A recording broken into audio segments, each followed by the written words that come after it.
going on, Jerome's? So with Carson Wentz undergoing season-ending surgery and going on injured reserve, it's fair to question Kevin O'Connell, head coach of the Minnesota Vikings, what's been going on with the quarterback situation, because a lot of things going on. And of course, revisionist history is going to be a major part of it. You see Sam Darnold balling out with the Seahawks, Daniel Jones doing the damn thing with the Colts.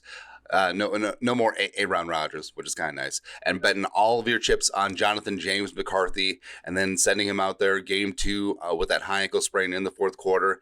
And you saw some highlights, you saw some lowlights, saw everything in between. And then Carson Wentz coming in 2 weeks before the start of the season because remember, Slinging Sam Howell and Brett Rippin' Ass were just sort of chilling. And then you have Carson Wentz backing up J.J. McCarthy and Max Brosmer, UDFA from the Golden Gophers. You feel kind of good about, but of course, everything's up for debate and question when you're 3-4. It is what it is. And the entire handling of the Carson Wentz injury just seems a little questionable. It does raise an eyebrow. And the fact that he played 2.5 games basically with a torn up shoulder and a fracture to the socket, where players have played through worse injuries before. Carson Wentz is an absolute warrior. Played some decent ball, but wasn't playing above the rim, where it makes sense to tough this out as opposed to going with a different option. So why did Kevin O'Connell do this? Well, we got 5 potential explanations. Number 1, Kevin O'Connell has a quarterback pain fetish. I'm a sucker for pain. I don't know. I feel like this is the best graphic that we've ever made in show history. It's kind of funny. But I don't know. It just seemed that could be the only explanation, especially Thursday, where late in the second half, Brosmer, no-go, and you just keep trotting Wentz out there. The Vikings were slipping. The game was slipping away. Offense was not moving anything down the field. The offensive line was stagnant. Darrisaw was already out, and Wentz was just grimacing after every single drop back, every single hit, every single time he was on the ground. And Kevin O'Connell just still calling those long development pass plays. This one's going to be it. No, but in reality, number 2, Kevin O'Connell really believed Wentz was the best option. And that does sync up with coach think, right? Because NFL coaches by nature are generally pretty conservative with their game plan and with their actions on the field. And Carson Wentz, the veteran, even though he's on 6 teams in 6 seasons, had played some decent football, especially that come from behind win against the Browns with that original really banged up shoulder. And the fact that you want to trust a veteran, sure, over Brosmer, the UDFA, sure. And Wentz at times had operated the offense with a plumb, but he just wasn't looking right. And we had talked about accuracy has never been his number 1 thing. Toughness, mobility, yes, sure. But also the fact that his mechanics were being deviated because of the rib issue. And even though it was his non-throwing shoulder, it almost became a meme that he was out there like side-arming Pat Neshek style, all of those throws. So it just seems odd. Again, someone who stresses mechanics and accuracy and all these things like Kevin O'Connell does, and then just tosses Carson Wentz out there.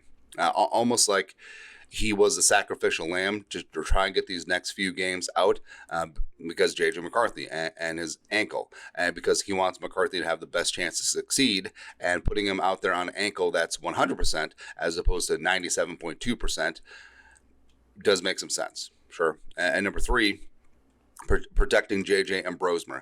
And protecting Brosmer first, it could be a spot where Kevin O'Connell believes in J.J. McCarthy and Max Brosmer. He's got 2 nice young quarterbacks in the building. Brosmer likely going to be the backup for J.J. long term, ideally. But he thought, okay, bad offensive line, no Darrisaw, and maybe he plays good, which would be a nice problem to have. Quarterback controversy, maybe that doesn't help J.J. McCarthy. Going down the rabbit hole of our conspiracy theory. But also, what if Brosmer gets shelled? Right?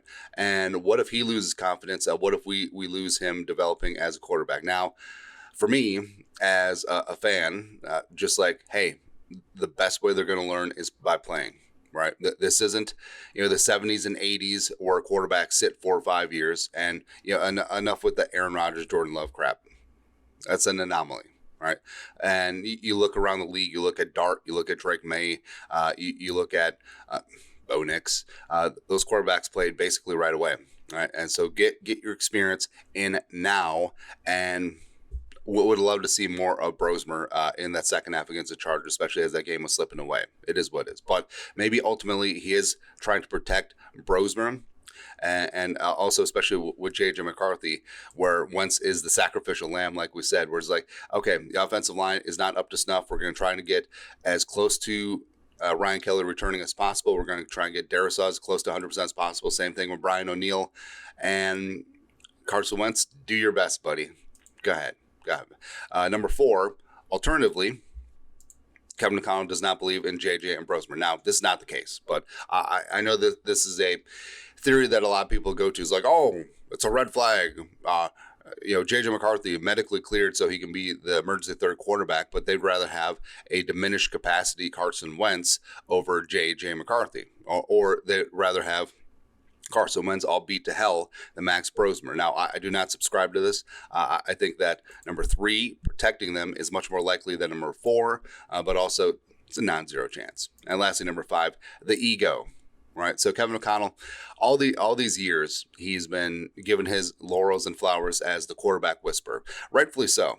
Right, and now he got the quarterback extension, or quarterback extension. He got the head coach extension, and all these quarterbacks like, oh, we could have brought back Darnold, we could have franchise tagged him, we could have signed the contract, we could have brought back Daniel Jones, we could have done all this, but Kevin O'Connell's like, I am the quarterback whisperer. I will make things right. Every little thing is going to be all right. And he's almost like a magician. For my next trick, I will fix Carson Wentz. For my next trick. No. So it could be part of that as well, where it's just like, hey, I was the one who picked up Carson Wentz off the scrap heap with 2 weeks before the start of the season on a 6 team in 6 years. I'm the one who put Josh Dobbs out there. I'm the one who fixed Daniel Jones in practice. I'm the one who fixed Sling and Sam Darnold. I'm the one who got the best out of Kirk Cousins. So I will be the one to fix this situation. And also, maybe there's some obstinateness. Where there's a fine line between being obstinate and stubborn, as well as seeing something through, because Kevin O'Connell and Kwesi shoved all their chips in on J.J. McCarthy, all in, right?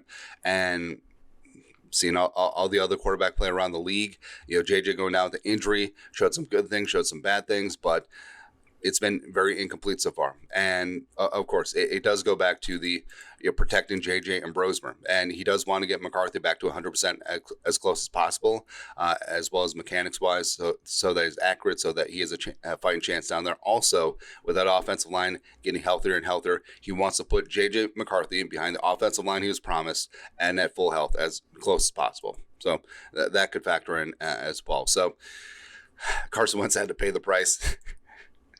And it's unfortunate because he should not have been out there that second half, because it's one thing if you're toughing out an injury. It's another thing if you're toughing out an injury and you're not helping the team. And Carson Wentz was the latter the second half against the Chargers. The Vikings had no chance to come back with him at quarterback, and he was just constantly just ripping up that shoulder. That was no Gouda. Anyways, your thoughts are thoughts. Why did Kevin O'Connell handle the quarterback situation like he did? Some plausible thoughts, some not so plausible. I'm a sucker for pain. Let us know, comment section. You guys know the best to do. Skull, production value.